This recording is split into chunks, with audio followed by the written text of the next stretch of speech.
Go live. Here we go. This meeting is being live streamed. Oh, y'all like really made it dark. Oh, and I haven't given you the sheets yet. Hello, online people. I'm handing out worksheets. They're pre-stapled.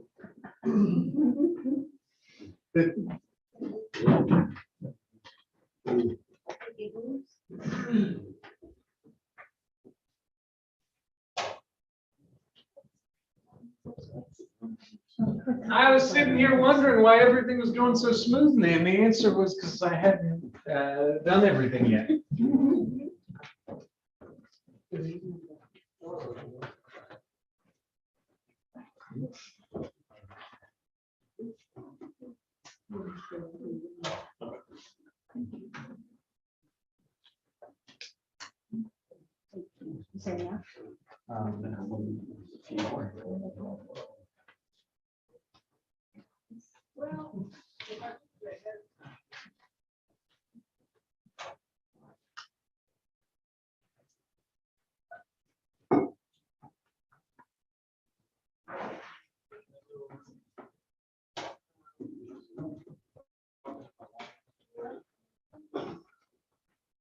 I can't answer for what keys she has. Who else? James. Online friends, only one person has requested a copy of this, and I've sent it to her. So everybody else, you're missing out on a lot of stuff I wrote that nobody else cares about. With color ink. With color ink. Yeah. Exactly. If you'll notice, if you just turn to the back there, I use more color because we pointed out during the vestry meeting that if any color exists, it's all more expensive. So you might as well just go for the whole thing. Don't scrimp once you've set the thing for color. Is that people leaving or people coming? People leaving. Okay. That's why I faced the camera this way so that you all can tattle on whoever's coming up behind me and getting out of here without talking about the book of Numbers. We are near the end of the Torah, 2 books left. And we've been working with some assumptions, and I got a list on my little worksheet here of the kinds of assumptions, because some of them are ones that are definitely made in academic circles. And some of them are ones that are definitely made in the context of church. And some of them are just about, we live in the 21st century. Yes, sir. If I may, then, I never heard that. You're saying that the first Genesis, Numbers, Exodus is the actual Torah? Yeah.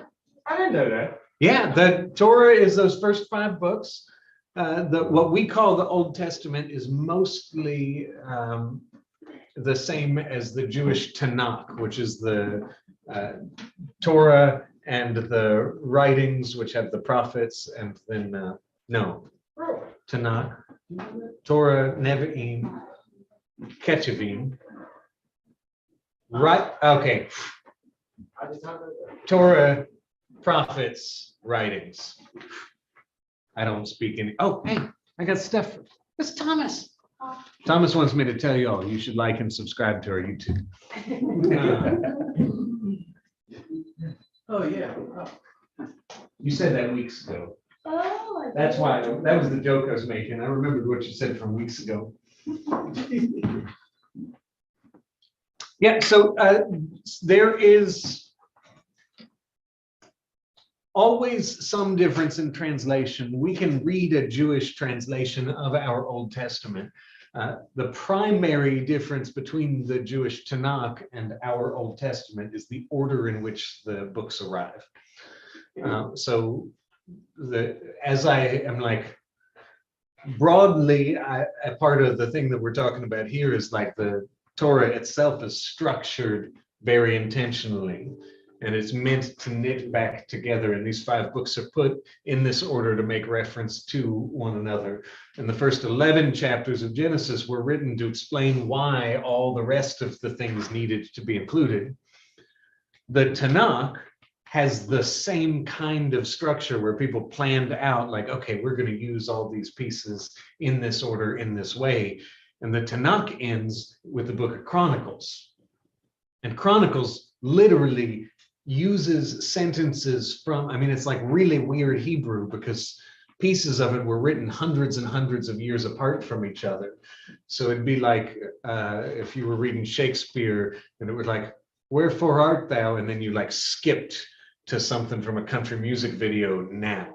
And it's like, wherefore art thou? Get up in my tractor. Like it's not good Hebrew because Chronicles is the other Old Testament books stitched together to say, hey, this was all one story, which also makes it very, very boring to read in English. Because you're like, what? Because in our Bibles, it comes after the like David saga, and it tells mostly the David saga. So you're just hearing the same story again. You're like, well, I just read this last time. It's really a slog to get through the Old Testament. But in the Tanakh, you've had all the poetry and all the prophets between then and the last time you heard the story, and you're reading it in Hebrew, and you're like, oh, here's places where they're quoting the Psalms. Here's places where they're quoting Numbers. Here's places. The purpose of this book at the end of the Hebrew Bible is that all the other books are meant to go together, that they tell one story. We don't have that at all.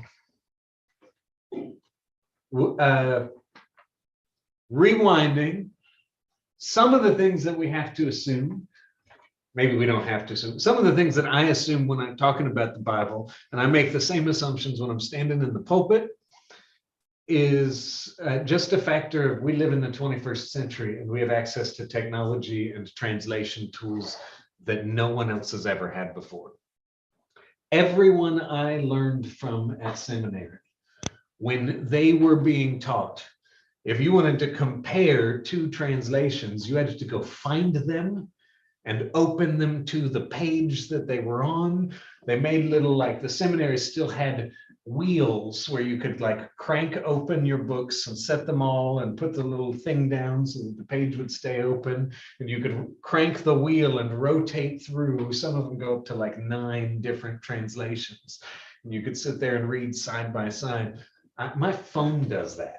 I mean, I have multiple apps on my phones that are like, okay, well, here's what the New Revised Standard Version says, and here's what the Jerusalem Bible says, and here's what the King James Version says, and here's the New King James Version Catholicized edition. Catholicized is the weirdest word that's a real word. They got that little CA or CE on the bottom of some Bibles, and it's Catholicized edition. All which is feeding into the assumption that we're going to add tonight. So far, I've talked about how Scripture interprets itself, which is part of that interconnectivity. If you're reading something and you're like, this doesn't make any sense, we're meant to go look up something similar somewhere else and see if that will help make sense of it. A second assumption is that the text we receive is intentional. Those two things actually flow from each other. If it was just, if we went out to a magazine stand, I'm sure they still have those somewhere, I've seen them on TV, and picked 9 magazines and just put them all together and put them in a time capsule, someone could make a very interesting doctoral thesis in the year 3527 about what life was like in 2023. And here's where they used this word in the same way as National Geographic did. And here's the weirdest book of the 2023 time capsule. It was called Hustlers. I'm like, whoa. These things wouldn't be meant to be read together, but the text we receive is. And it was maybe not all written, no, it's definitely not all written at the same time, but the version we receive is meant to be understood together. Flowing from that, as Christians, we're also pretty convicted, most of us, that God had a hand in the construction and redaction of this text. So when we're looking at translators, we're thinking like, even the work y'all are doing, something theological is happening. The Holy Spirit is guiding some of you, which is an important thing to be aware of, especially when you're thinking about different translations, because some people have agendas. For example, the English Standard Version, the ESV Bible, like those people got together and very intentionally wanted to make sure that they had a translation where no woman had been in any way involved in the translating or publishing of that version. And so, as you can imagine, some of the verses where there might be questions about women's roles in leadership are a little bit different than you might find in some versions where they allowed women to be a part of the translation, which was maybe their point. Knowing what someone's assumptions are is going to help you know how to read the translation that you're looking at. A totally different, less controversial example, because all these people are dead. King James Version was written explicitly to be beautiful, to show off the beauty of the English language, to produce something. James has inherited 40 years of the English Reformation and a bloody civil war. And he's like, you know what? In addition to having a Church of England, we're going to show off that English is something worth being. Here's a beautiful Bible. Those things are a combination of academic and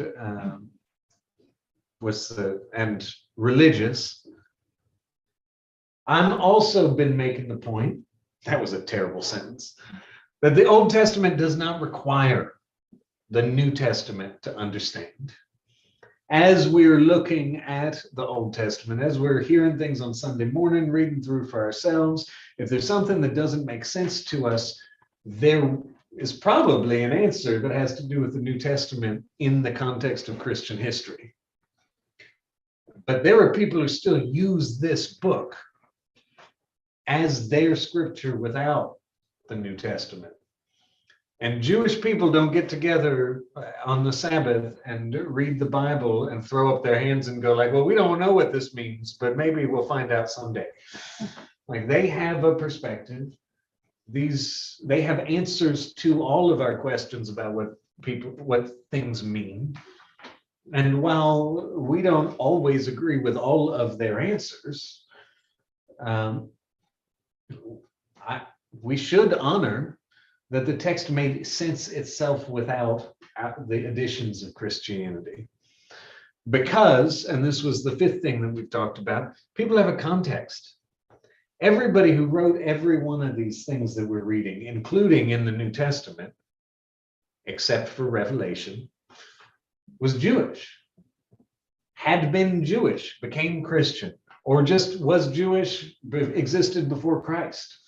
They have a context. The things that they were writing were not written for us.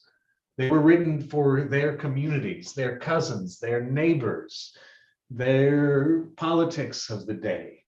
They're looking out at the world of other Canaanite religions and saying, like, I don't think God is like that. I think God is actually like this. Which leads me all to the thing that we're adding to tonight, is that translation requires us to think through what they're trying to communicate in their context, because we have a different one, because they're speaking a different language, and there will be forced and unforced errors over time. We receive a text that is the best we could do after thousands of years of thinking about it. There are words, we don't know what the word is. The only time it's used is the one time it's used in the Bible. And so, I don't know. I'm going to give you the example. I'm sorry, I'm going to ruin this for everyone in this room. The example that's near and dear to my heart is Jacob's ladder. We know the Hebrew word for ladder, and that is not what Jacob sees. We know the Hebrew word for staircase, and that is not what Jacob sees. We know the Hebrew word for ziggurat, and that is not what Jacob sees. Jacob sees a something, and the angels are climbing up and down it, and it's not a ziggurat, and it's not a staircase, and it's not a ladder. And so, I don't know, what do you climb? Well, ladder's close enough, so I guess that's what we'll put in English. That's not a matter of salvation. Nobody's theology is like needs to be rewritten because I've just told you there's no such thing as Jacob's ladder. But we're just doing our best. Whatever Jacob saw, we don't know. They wrote a word down. We don't know anybody who's ever used that word before. It's easiest to say ladder, nobody's losing any sleep over it.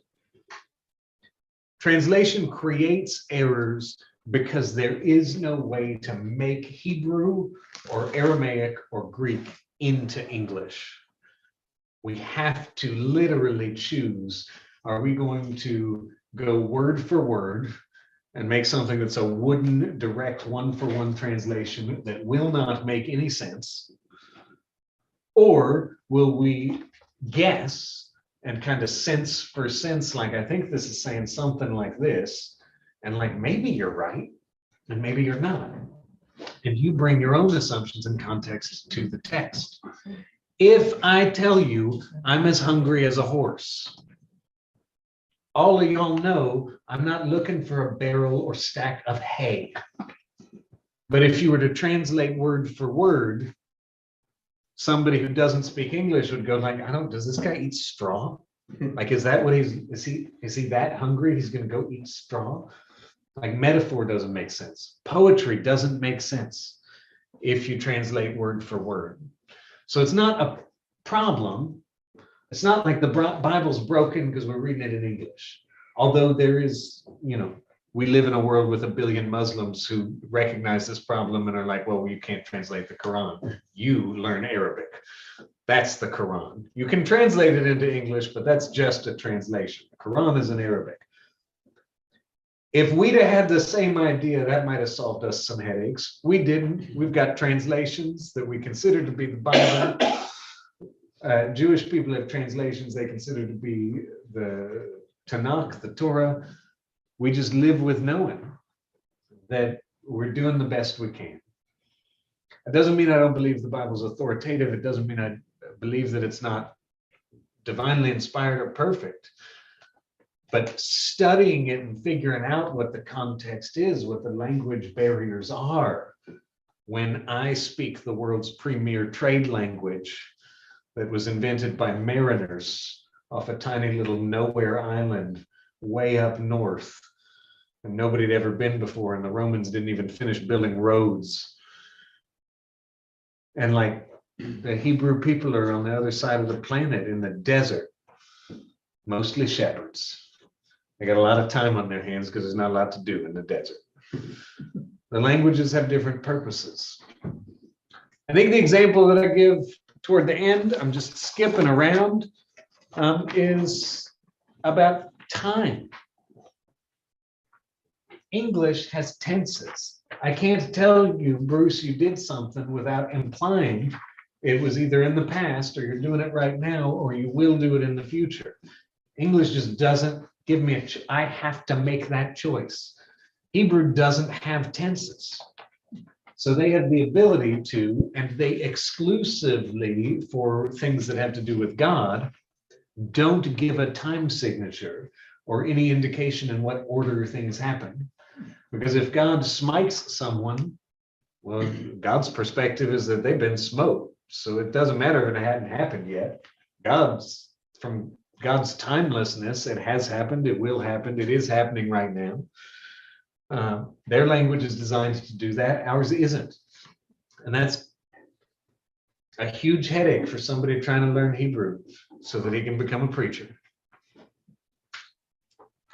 Questions right now, before I do the story so far.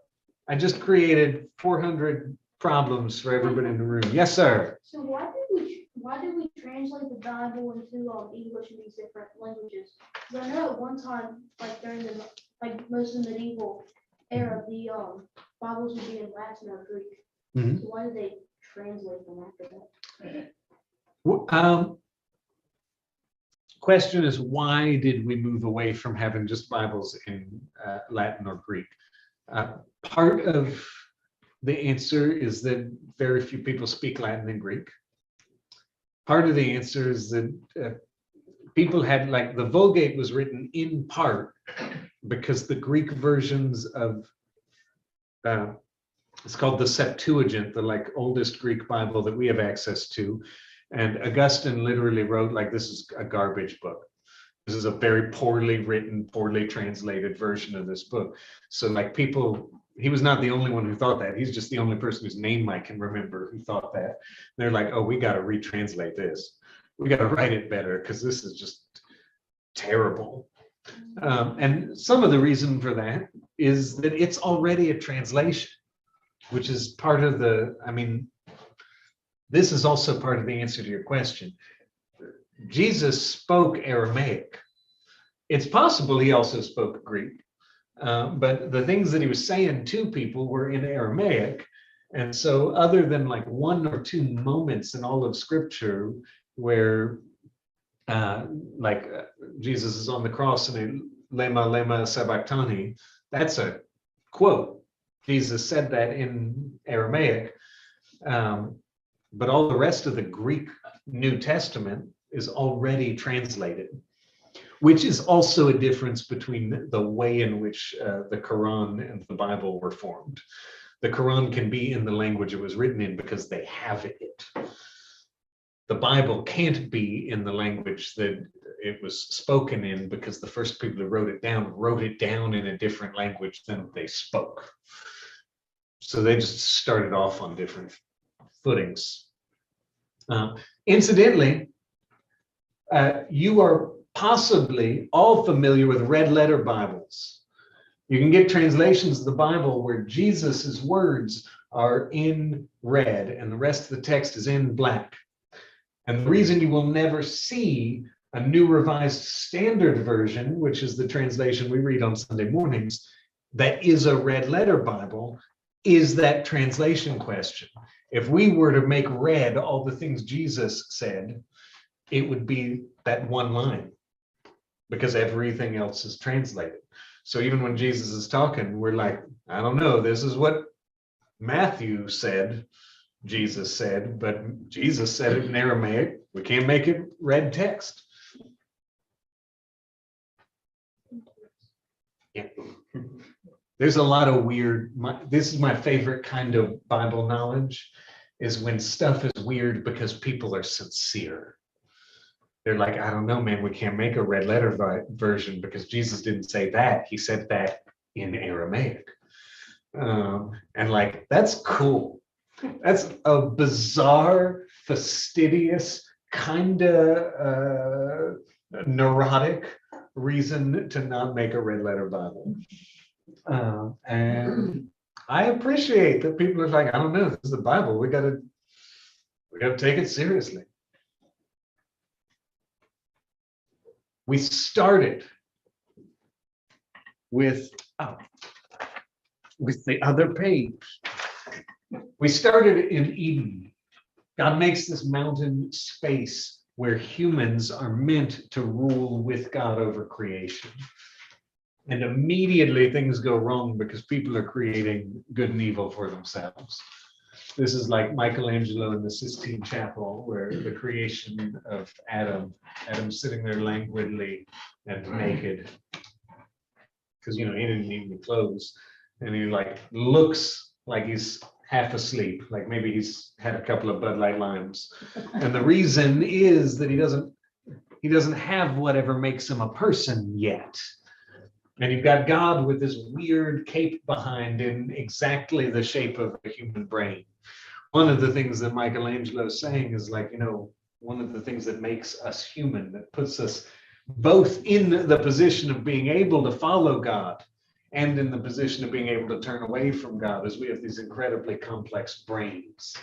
We have the sense to make decisions and choices, obey or disobey. We have that choice, and so we disobey, we get kicked out of the garden. The next 11 chapters of Genesis are all of the interlocking things we mess up, do wrong, deciding good and evil for themselves. And there are people taken advantage of, and there's wars, and there's violence, and there's whole cultures ruled by people who their only qualification for being in charge is that they killed the most other people. It is a mess, and this mess ends with the worst story when all the people get together to fight God. And I just keep using that phrase because everybody like looks a little funny the first time they hear it. But also, as you'll remember, they'd had the flood. And then the very next thing that happens is they build a waterproof tower in the middle of the desert. It's very important to me that they're gearing up to fight the Lord. And he's like, you idiots. Cultures. You will be spread out all over the world. You'll have your own cultures and languages, and some of you will be Dutch. This is my paraphrase. I don't think that's in the Bible. And some of you will be from Southern Virginia. And that will be the space in which, the context in which, the story in which I'm going to create a people for myself who choose to be in relationship with me. Not because they're Dutch, but because they've chosen it. And so God forms a covenant with Abram and Sarai, and they are old and they are barren and they are running away from a weird, incestuous, creepy relationship with an uncle. They're taking their cousin Lot with them and they're headed on the road, and we follow their family until they wind up in Egypt, where they have become of service to the powerful Egyptians. And so they grow into a place of esteem. Joseph, the great-great-grandson of Abraham, is like, he's the second most powerful person in the country. And we fast forward 400 years, and that being of service has become servitude, has become being a class of slaves. And the situation has devolved from, hey, we're buddies, look at how much you like us because of how useful you are, to Pharaoh, who is way worse than anything that happened before Babel. Is like, you know what, I'm gonna murder all the babies, but just the males. And it's presented as though it's population control, but like everybody in this room knows, if you're gonna do population control, getting rid of the males doesn't do anything. You only need like a handful of males and all the Hebrew daughters in order for the next generation to be exactly the same size it was going to be. Murdering the baby boys is just insanity. It's insanity and it's violence, and it is no longer going to be ignored by God. I don't think God was ignoring it before, but now God's pissed off. He's coming down here. And he grabs Moses and he comes down here with the plagues, and the plagues undo everything that Egypt has built up.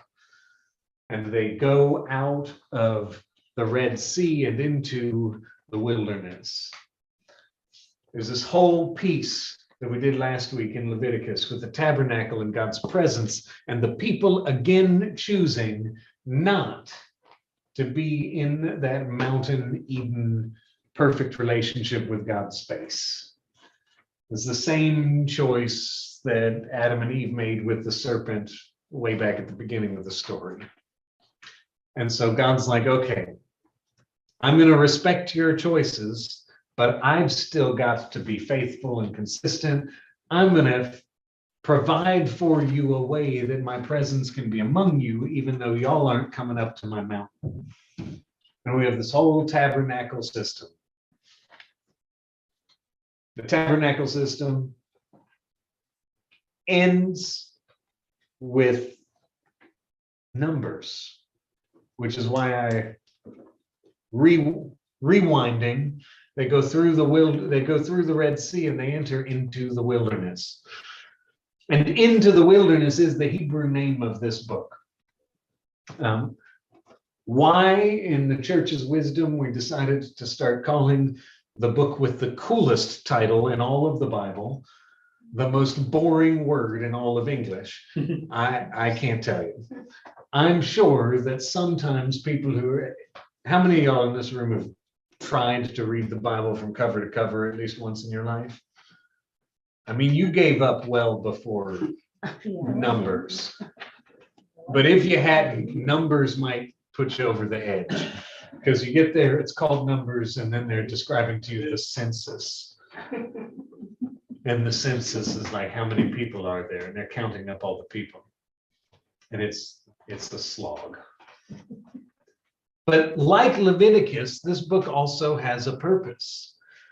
There's 5 sections in the book. There's 3 main spaces where the people hang out. There's at the foot of Sinai where they're getting ready to enter into their wilderness journey. There's in the middle part where they're in Paran. And I discovered, preparing for this lecture, that there's much conjecture on where Paran is.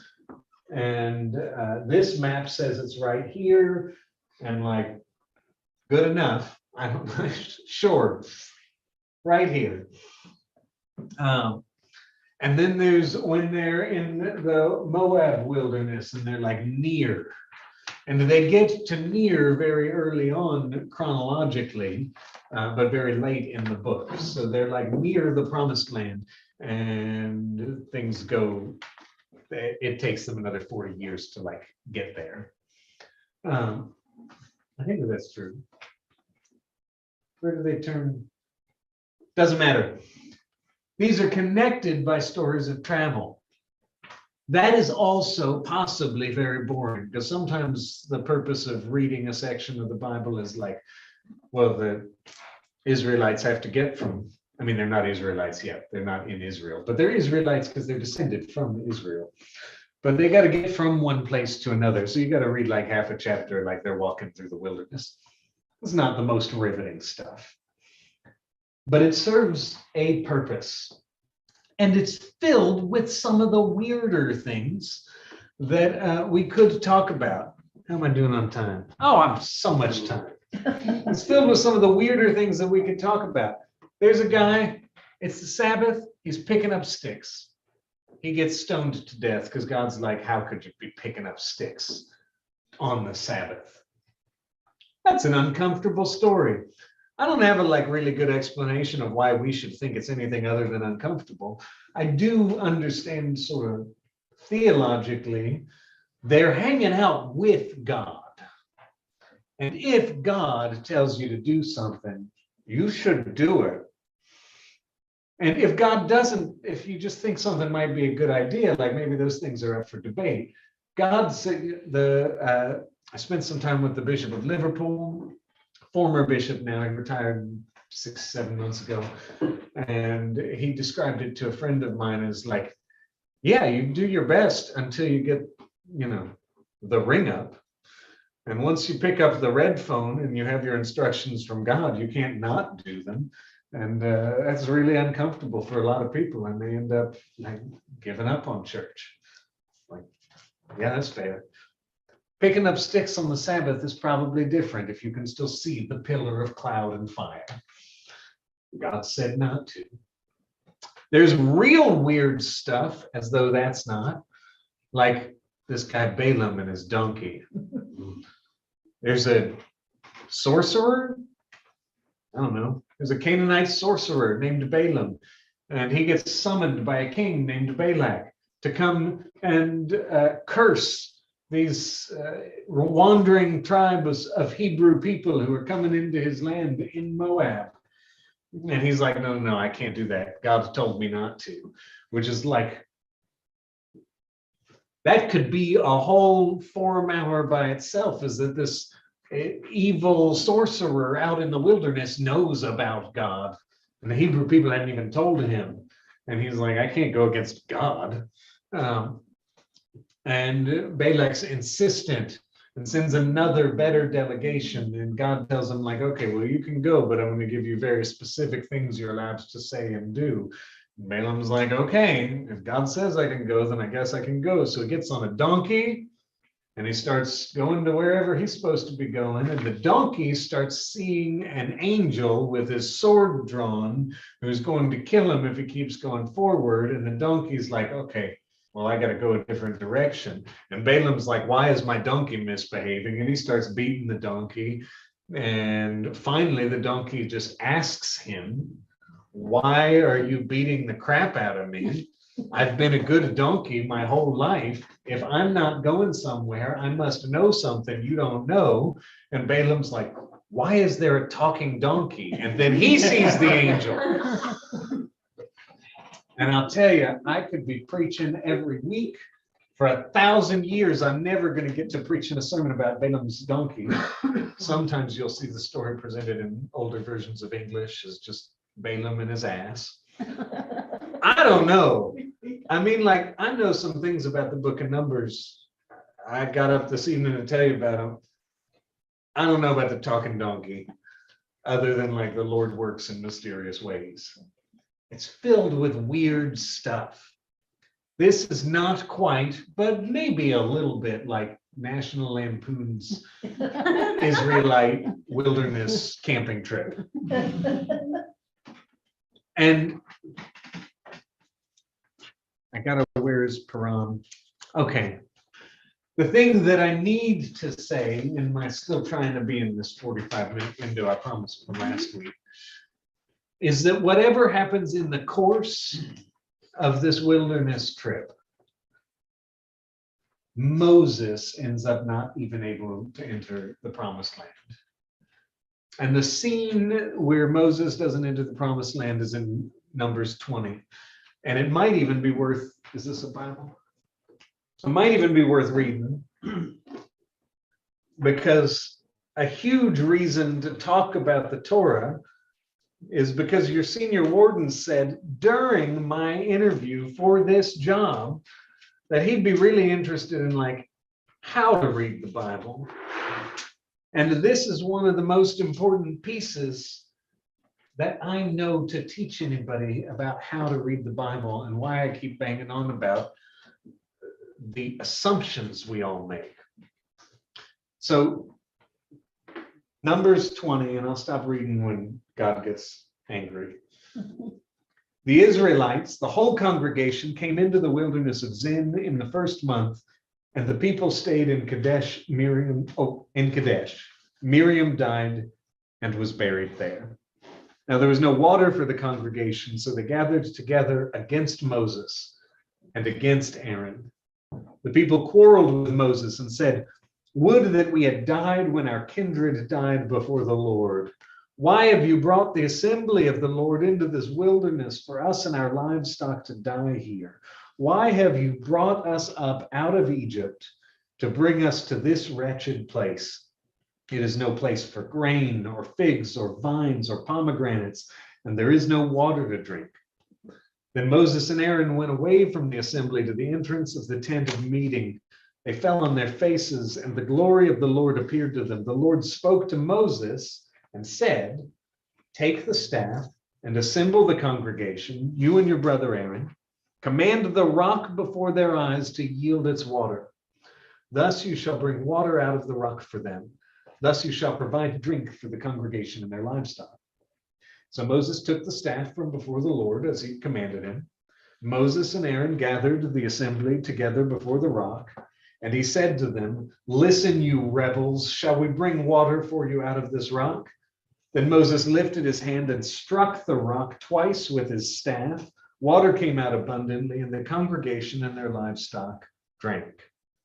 But the Lord said to Moses and Aaron, "Because you did not trust in me to show my holiness before the eyes of the Israelites, therefore you shall not bring this assembly into the land that I have given them." I mean, y'all, it was so close to what God had told him to do. Right? It was so, he's like, get the people, you and Aaron, go stand there, command the rocks to yield their water. And Moses goes with Aaron, assembles the people, and hits the rocks, and the rocks yield water, which means to me they were like as good as commanded. It's extremely clear in the text. And this is the thing that I'm going to spend the whole rest of my life thinking about. It's extremely clear in the text that the reason Moses cannot enter the promised land, cannot be the person to lead the assembly into the promised land, is whatever just happened. And the text isn't clear about why that's the case. And knowing those two things is that's worth the price of admission for this course. Knowing those two things is desperately important to building your own list of like, what assumptions am I bringing to the text? It is not clear if Moses's problem is saying, we, like Aaron and I are doing this for you, when God said, you command them and tell them that it's me. And then God says, like, well, you didn't show my glory before the Lord. Maybe it has to do with putting himself in God's place. Maybe it has to do with screaming you rebels at them and hitting the thing in anger. And God's like, well, wait a second. You were supposed to show my glory. You just look like some pissed off guy with a stick. Maybe we've seen maybe we're reading a description of a physical act that was acceptable because Moses has struck a rock with that staff before at God's behest. And what God is responding to in the text is something that's happened inside Moses and his heart. It would be wrong to say we don't know why Moses can't lead the people into the promised land, why it has to be the next generation. Because the text says it was because of that. And God says, because you didn't do this, because of this moment, you can't do it. But it would also be wrong to say definitively, like, well, I know what Moses did wrong. It's because the text doesn't say. And there's so many places in the Bible where the history of interpretation is that something's very clear, that like, it's not that clear. Jacob's ladder is one of them. I don't know what Jacob saw the angels climbing. That's a very low stakes one. But like we bring an assumption about what climbing is. And so we're like, it must have been a ladder. We hear, I think I've given this example in this conversation. We go to church. There's no shame in hearing something more than once in an Episcopal church. We read the 10 Commandments and it says, do not covet your neighbor's wife or cattle.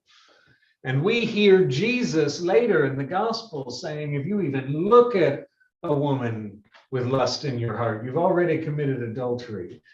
And over time, many, many theologians over literally hundreds and hundreds of years have combined those two ideas to make the assertion that this thing about coveting is about lust.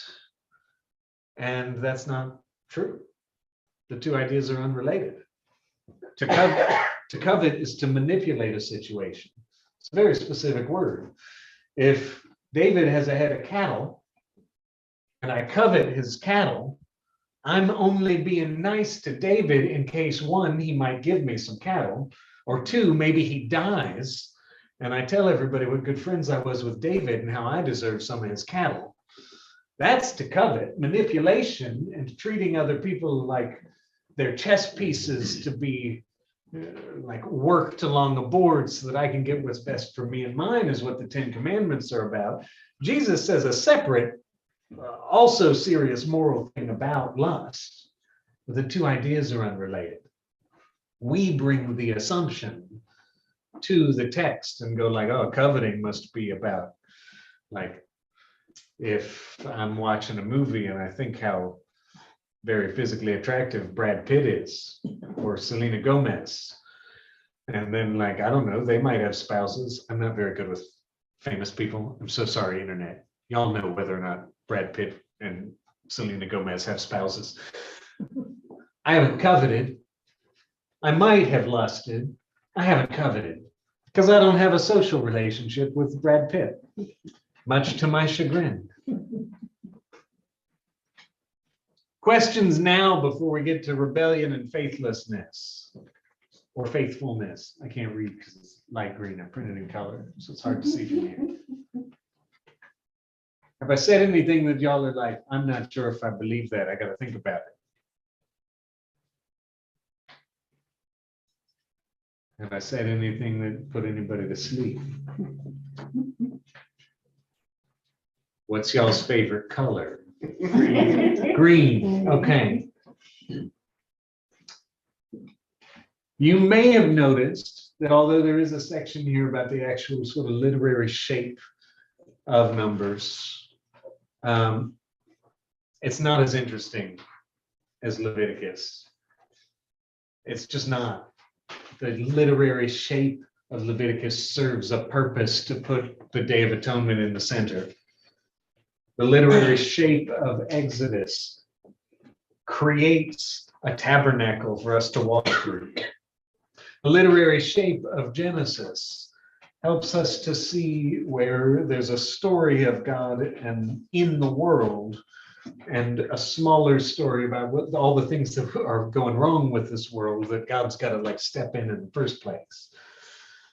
And the literary shape of Numbers, if it has a similar interesting reason to be in these 5 parts, I don't know what it is. And I looked online and watched a bunch of people suggesting some reasons for a literary shape, and nobody said anything that I thought y'all needed to hear. One of the functions of knowing that all of these texts are written at different times and by different people and then are put together in one place is that they all have to be approached differently. And the purpose of the book of Numbers, of Into the Wilderness, isn't, look at what a neat, clever story we've told, and the shape of the story is actually the point of the story. Ta-da! The purpose of and what we're supposed to be getting out of the book of Numbers can be found in these 7 acts of rebellion that the people engage in. And I got a like color-coded thing in front of you because they're not all the same, but they are interlocking. So some people, oh, well, my version, I got to flip back and forth. So sometimes what the people need is healing, and sometimes what the people receive is fire or poison, which is, again, a translation thing, because fire and poison are the same word in Hebrew. And sometimes the people are rebelling against Moses and Aaron, and sometimes God affirms the leadership of Moses and Aaron, and sometimes God doesn't. But the resolution comes from Moses and Aaron, like interceding on behalf. All of the Old Testament will come back to this theme that starts here. Deuteronomy will have it. I mean, there's a little of it in the books we've studied so far, but there is some of this in every book from here on out, that the people aren't consistently good and faithful, and God is.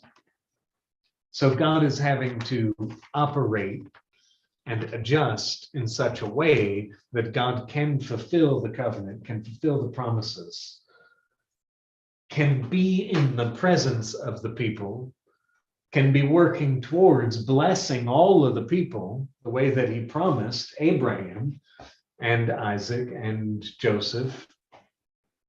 Did I miss one? Jacob. God is always consistent and faithful, which is one of the reasons why the people don't even have a tense. People who are writing these Bibles are like, well, we're never going to describe God as having done something in the past. All of that is conjecture based on context when we read it in English. Some of it is just logically like we understand things happen in a sequence. And it's not that the people who wrote the Bible didn't know that things happened one after the other. They wrote it intentionally to make this point. And Numbers is the place where Sometimes this is so in the water of everything else that's in the New Testament, where we spend most of our time, and everything that we talk about from that room back there. I'm gesturing towards the church, internet viewers. It's so in the water, we don't even think about it anymore. But this is where the idea comes from. This wilderness journey is going to be referred to in a dozen other books in the Bible. And it's going to be alluded to hundreds of times. That like, y'all aren't able to get it right. But God is going to honor this promise. And some of the things that God is going to do to honor that promise are not going to make sense to us, because God is unwilling, maybe unable, I don't know the internal mechanisms of God, to not be just, to abandon justice and just make it, just fix everything. If we do things that are wrong, God will honor the consequences of our actions. God honors our choices and lets us live in a world where we are constantly wrestling with the consequences of everyone else's and our own choices. Some of the things that God presumably can do to just fix the world wouldn't, we wouldn't be sapient if they happened. We wouldn't be free.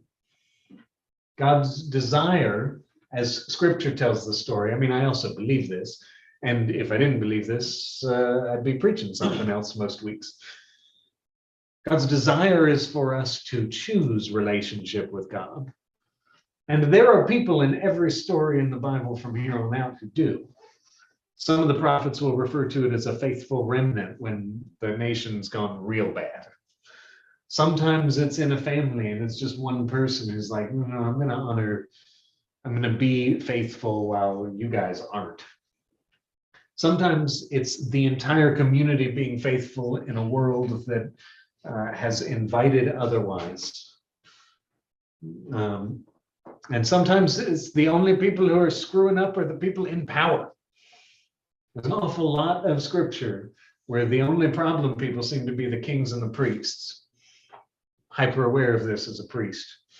It's like, stakes are very high. God doesn't always smite people, but God seems willing to smite people. Most of them are priests. And one of these last stories, and I told the silly one, where Balaam and his ass speaks. These people are here in the wilderness of Moab, and Balaam's up in the hills, and he's trying to curse the Israelites. And he just can't do it. He's unable to utter curses. All he's able to do is bless the people, utter blessings for the people who are down on the battlefield. The people are down in the valley and they're grumbling and complaining and they don't have enough food and they don't have enough water and they're rebellious and they're grumpy and they're kind of mean and they're always trying to overthrow Moses, even though he's the one that freed him from the Egyptians. And sometimes they're like, why couldn't we even go back to being slaves? And even in that context, unbeknownst to them, God is up in the hills protecting them from weird donkey talking sorcery. And that's a part of this story too. The book of Numbers is where we get the idea that our faithlessness is the reason for some of God's very weird behavior, because God is going to be just. And God is also going to be merciful and loving and kind. And God is going to provide a path for the relationship that God has promised. And we won't always understand, because wouldn't it be nice if God could just come down here and fix everything? But we also won't always understand because God's up in the hills protecting us while we aren't even paying attention. We're like worried about how to pay the water bill. The water bill is important. So it's not like that's the problem. But all of the things that could be a problem, God will account for. At the end of this book, Moses is about to die. And the next book is going to be the things that it's like Washington's farewell address letter. What are the things that Moses said before he left us in the very capable hands of Joshua? Questions, comments, concerns, conniptions, quarrels, consternations. Things that I didn't mention that you're like, when is he going to talk about the serpent being lifted on the stick? That happens in Numbers 2. Nothing. You want to tell us about the serpent on the stick? What? Yeah, I don't understand the serpent on the stick. Right up there with Balaam. Yeah, right up there with Balaam. I understand the way in which later Christians understood that image as the cross, and that's neat. I understand the moral message that, like, okay, the people are rebellious and God's going to send the snakes, which exist in the desert. So it's not like God didn't have to go too much out of the way. And there's some solution provided so that if you were faithful, you could look up and like, you could follow the instruction and be saved from the snakes. But like, the details of that one are weird. It's like the gospel from last week. Jesus like spits and makes the mud, puts the mud in the guy's eye. Some people are cured of their blindness without the spit mud. So like, I don't know why the spit mud. I know a lot of things about that story, but I don't know why the snakes. And I think this is true. I think this is literally is the only serpent or snake imagery in the Bible that I can remember, at least, where the serpent's good. Yeah. Like and it's made of bronze. Didn't these guys just get chewed out for making a bronze calf? Now, where'd they get the bronze serpent from? It doesn't say make a bronze serpent. Yeah, they were told to. Okay. They were told to make it, put it on the stick and set it Okay. up outside the tabernacle. So if they got bit, you could go take a look at it, because you had to go to the tabernacle to Okay. be healed, and you had to look upon it to be healed.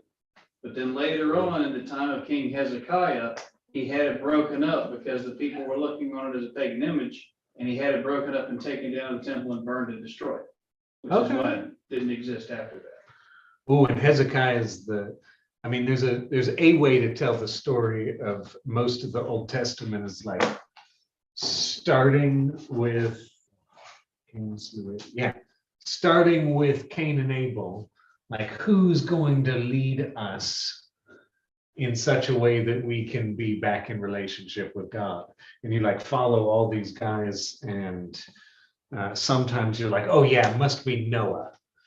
And then Noah's got this weird stuff at the end with his son Ham, and he's like drunk and he's naked, and it's like, it's not Noah. And then it's like, oh, it must be David. David's like the guy. And then he's got this thing with Bathsheba, and you're like, oh, it must not be Bathsheba. And Hezekiah is the one that's like almost surely the guy. And then he's like making some shady deals with some nearby powers, and it's really ambiguous because I think, totally conjecture on my part, I think they couldn't find enough wrong with Hezekiah, but he's, still hasn't ushered in the era of, they decided he was not the Messiah, so must be something wrong with him. Yep. But he's like the closest until Jesus, who was the Messiah. But yeah, I don't know about even that context, and I hadn't remembered that they have to go to it. They had to walk to it. And then even like in Balaam, the angel, this is the first incarnation of the archangel Michael being the protector of the people of Israel. Mhm. And as the prince of Israel, with all the other in the domains and princes and principalities, Michael is the only principality. The archangel didn't fall, Lucifer being the one that did, Mhm. Michael being the one that didn't. So that was the first incarnation of that in the Torah. That's very cool. And the donkey could see it. Well, the donkey could see it, but Balaam was of Moab. Moab, we gotta remember, is a descendant of Lot, Lot being the son, the nephew of Abraham. They were the bastardization of the same faith of Abraham, so they Yeah. would have known God. But he wanted to go do the curse because he was a greedy little bastard. But God kept telling him no, so that's why he asked 3 times, and God finally said, fine, damn it, go. But he went, and then, of course, that's when Michael, who's protecting Israel, decides, okay, you're not getting my meat. You're not getting, yeah. And the donkey was smart enough to say, we have a problem, let's move off. And then, And to Yeah, literally because- say it. yes, Uh, Michael opened the donkey's mouth so he could hear, and then Balaam realized, wow, this is bigger than I thought.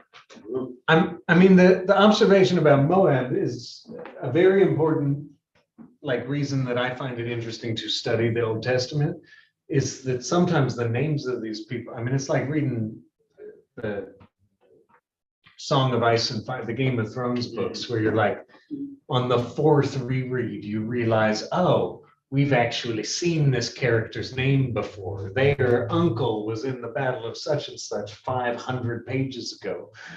And that's, Lot's in the cave. His wife has just been turned into a pillar of salt. His daughters get him pregnant. They each have, no, he gets his daughters pregnant. They each have a son. One is Ammon, one is Moab. And so whenever you see the Israelites fighting the Moabites, the Israelites are fighting like, yeah, they're sort of cousins, but also they're the bastards born of incest. So like, they're not going to be good characters. Same with the Ammonites just to the north, who they are perpetually at war with. And the Edomites, who are the descendants of Esau. So they're all cousins, and they're all killing each other. Which luckily never happens in this world. People who are related to each other there's no more violence. The neatest, and they have not finished it yet, but I have just the Gospels, and there's a Native American, I think it's a DNA translation of the New Testament. And because of the naming conventions for Native Americans, people don't have names, they have what their name means. So you get to read through the genealogy of Matthew, and you're like, oh, well, this is way more interesting when I remember what these people's names mean. I don't know who Aminabal is, but like his name is Builder of Towns. Okay, that's the, so I like, that's a similar translation thing to what I started off with. It's like, so that's not more accurate than whatever it says in the genealogy at the beginning of Matthew, but it is more interesting and more informative. You're just stretching. You're not asking me nothing. I have one. Oh, that's not a stretch. Ask away. So. I'm even going to end on So time. the Israelites, Very. they had a lot of books about them walking the wilderness and everything. What book did they actually go into the promised land? They've had like a couple books about walking the wilderness. When do they get to the promised land? They are going to go into the question is, when do they actually get there into the promised land? And we've already met the gentleman who leads them, Joshua. He's one of the spies they send into the land. Joshua and Caleb are the two that come back and say like, hey, everything's, oh, no, we haven't met them because I didn't tell that part of the story. That happened here in this book. We met them today. They get into the wilderness of Paran, wherever it is. They camp for 40 days in one place. Moses sends a member of each tribe into the promised land to scout it out. Caleb and Joshua come back and say like, God's going to take care of this. We're going to have us a land flowing with milk and honey. And 10 of the people are like, y'all, the Canaanites are literally giants. We can't win. We shouldn't go. Let's stay and hide in the wilderness. And that's one of the moments they whip up all the people into a rebellion, and the people are about to throw down Moses before God appears and opens up the ground and throws a bunch of people who were being rebellious, mostly priests, into Sheol, the outer darkness with the weeping and gnashing of teeth. So like, don't mess with Moses as part of the purpose of that story. But Joshua and Caleb are the two that are like sure that God can do this. And Joshua is the one who gets to do it. Joshua is the 6th book of the Bible, and there are people who believe that instead of reading a Torah, which we also call the Pentateuch for 5, Penta, we should be considering all 6 as a unit and call it the Sexateuch. I'm not making a joke. That's, I mean, there's literally a word for it. We aren't a church that believes they should be 6 because Jewish people don't.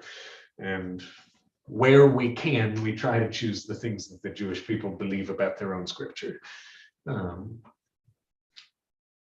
Joshua's also got a weird angel story in it. It's my favorite one in the whole Bible.